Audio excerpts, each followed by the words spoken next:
Global greetings, friends, and welcome to Let's Talk About It with Danelle Boyles. I'm coming to you from the US. This talk task is part of my Rehan AI Teacher's Training to example our learnings, teachings, and development of integrating AI into our everyday technology usage. I like to call these little eye opener conversations of ours 10-minute talks as we hit key points on important topics, but in conversations that are compacted and conversational forms that are easy to digest. A way to stimulate new learning, desire, and to expand the thinking. In our 10-minute talk today, we are going to take a few for some chat and expand time on the importance of financial independence and what that means. So, this catches your attention, which I think it does for everyone because it applies to literally everyone that walks on the planet. Come and join me and let's talk about it. And I will be having Miles join my conversation today. Hey there, what's shaking? Hey, Miles. Not much. What's up? Just hanging out, keeping the wheels turning. Mm. How's your Thursday treating you so far? Tough Oh, start? so far, Catch you so later. good. Yes. Can I interest you in rejoining me for a conversation that we started yesterday? I'm in. All right. Where were we? Well, we were in the middle of having a conversation about understanding the basics of financial independence, and then I had an internet outage, and I lost our conversation. So we're just kind of starting over from the beginning, and I just wanted to let you know that because we always pick up on old conversations, and I just wanted to let you know that we are starting a new conversation. Got it. Appreciate the heads up. I'm locked in. Yeah. So Let's dive back. yeah. So, kind of back at the beginning, the importance of knowing what the basics of financial independence are. Right on. Mhm. I think the biggest hurdle for most people is just stripping away the noise. Mhm. Everyone's got a different version of it, but at its core, it's really just about the gap between what you need to survive and what you're actually bringing in. Right. You want to get to the point where that gap is covered forever. You know what I'm saying? Hmm. Yeah. Exactly. Well, The and tricky part is that, sorry, go ahead. all good. I was just going to say that the tricky part is that most people let other people's enough become their own. Hmm. It's easy to look Yes. at some influencer in a mansion and think that's the goal, but that's just noise. No, If you and actually know your own that's number, yeah, and that's a really big part of it is that individuals, bottom line shifts all the time, and a lot of time it boils down to what is enough to make you sustainable, to be able to, sustainably live without all of the noise of extra, extra work and extra, um, you know, forms of income that you incorporate into your daily life.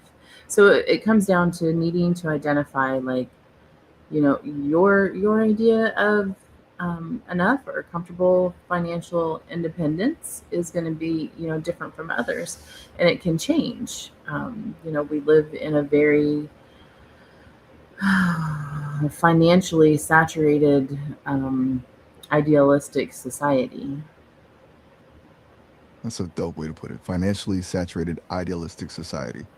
It's like we're conditioned to keep moving the goalposts. Right. You hit your number, and then suddenly you see something new and think, "Wait, maybe I need a little more." Hmm. And It's, it's it's a good to treadmill have that never. goals. It's good to have goals, but being Totally. idealistic whenever you hit that goal is, whether you are going to maintain your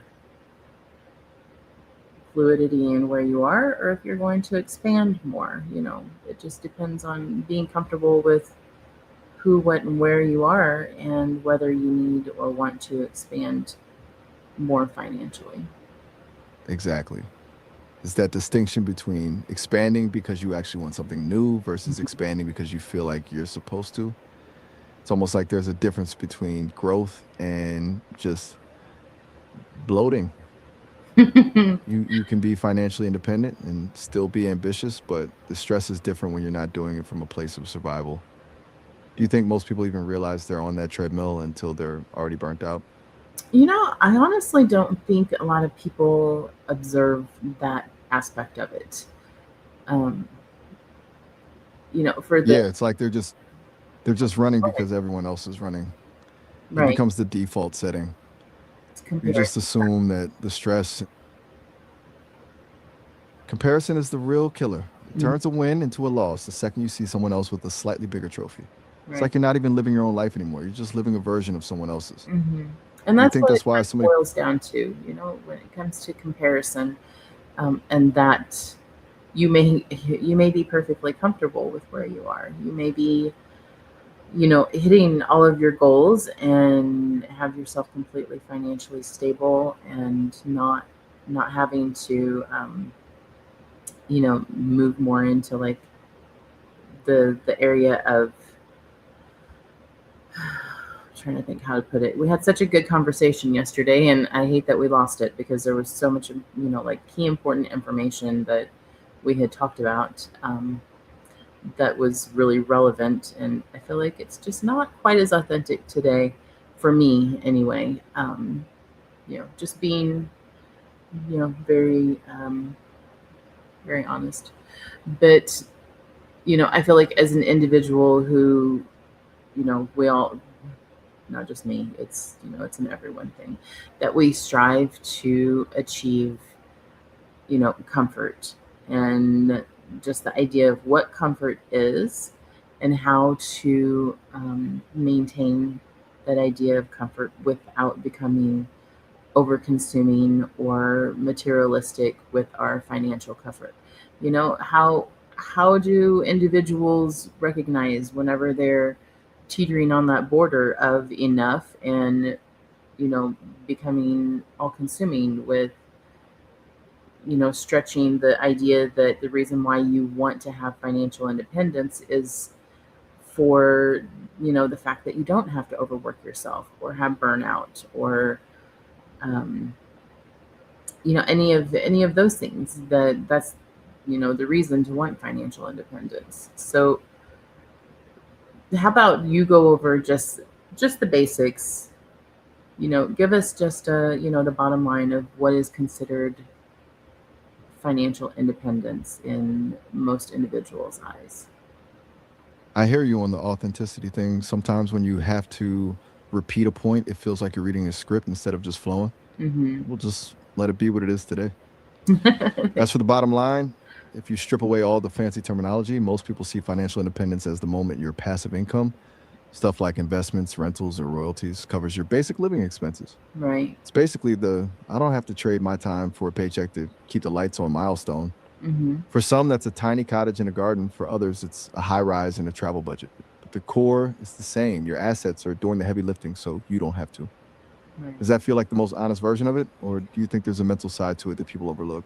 No, I feel like for, everyday individuals, that is, the the bottom basic bare minimum of what financial independence is, home, vehicle, consumables, to have your leisurely activities, covered, to where you're not working a constant grind just to keep yourself afloat.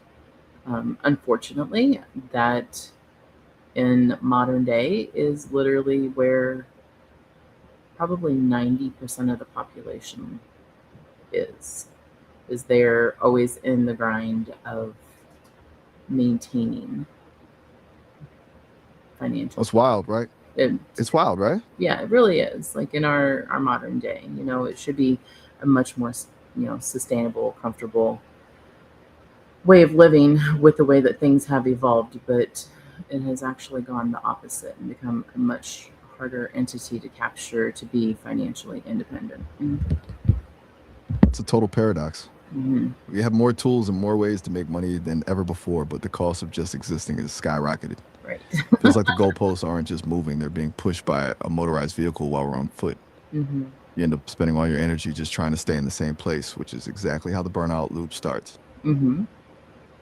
It's basically survival mode disguised as a career. When the basic cost of living is this high, that freedom we're chasing starts to feel less like a goal and more like a fantasy. Yeah, true. Do you think that's why people lean so hard into the hustle culture you mentioned before, just to feel like they have some kind of grip on it? I feel like it is because individuals who can't sit and flow are hustling, if that makes sense. But it's also, I feel like, a programmed mindset that in order to achieve goals, that you have to have that hustle concept. Exactly. Mm-hmm. It's like this inherited blueprint that says if you aren't stressed and exhausted, you aren't actually working hard enough. Mm-hmm. It turns the struggle into a badge of honor. Right. You start to feel like the grind itself is the proof of your ambition rather than the actual results. It's And a so, trip how we've been conditioned, and yeah, so it becomes this cycle where you're almost afraid to slow down because it feels like giving up. Like yeah, you're terrified that it is a the second you conditioned stop hustling. cycle. It is. So let's go on a more positive note of the conversation before we have to sign off here in another minute or two.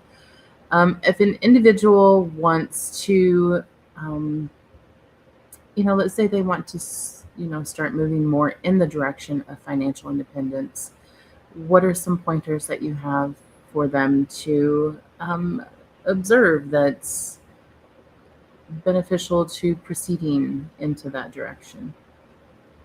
First thing is just getting an honest audit of what enough actually looks like for you. Not the numbers some guru says, but your actual real world cost of living.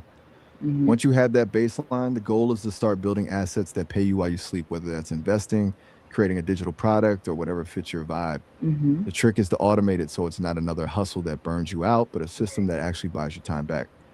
I've got some ideas on how to start that without the stress if you're curious. Okay. Maybe we can utilize that for another conversation. The If move is always to keep it low pressure. We'll save the blueprints for next time then. put a pin in that, and we'll use that for a future conversation because I do feel like it would be relevant to have ideas because even myself included, that is something that I have been working towards. As I have products that are custom made. I have authored um, materials that can be published, and sold in downloadable form. And so finding the avenues of knowing how to do that can be a bit of a struggle. And so I feel like individuals knowing how to navigate that is important. And so let's step into that into a future conversation. Um, That's a perfect place to leave it for but yeah, sure. so We'll dive. sorry, go ahead. Uh, I was just saying we'll definitely dive into those avenues next time. Yeah, absolutely. Since you've already got the materials and you're already halfway there. Since the hard part, the actual Mhm. creation, is done, we'll Any, map out the best ways to get. yeah. Any It's really closing just about comments finding the right. for everyone as we finish our conversation? Just one thing: stop letting someone else's highlight reel define your bottom line. Hmm. Financial independence isn't about having the most; it's about needing the least to feel free. Hmm. Once you stop running someone else's race, the treadmill finally stops. Be kind to yourselves. Keep expanding, and we'll catch you in the next one. Sounds good. I appreciate it, Miles. Anytime. It All was a right, pleasure. guys, there you have it. As always, thank you for joining us. I hope you take away some wonderful growth and expansion from this conversation today. And remember to keep expanding those minds, hearts, and horizons and be patient with the process. That's the most important part. Until next time, namaste. Right on. Namaste. Thanks, Miles. Bye, everyone. Anytime. Peace.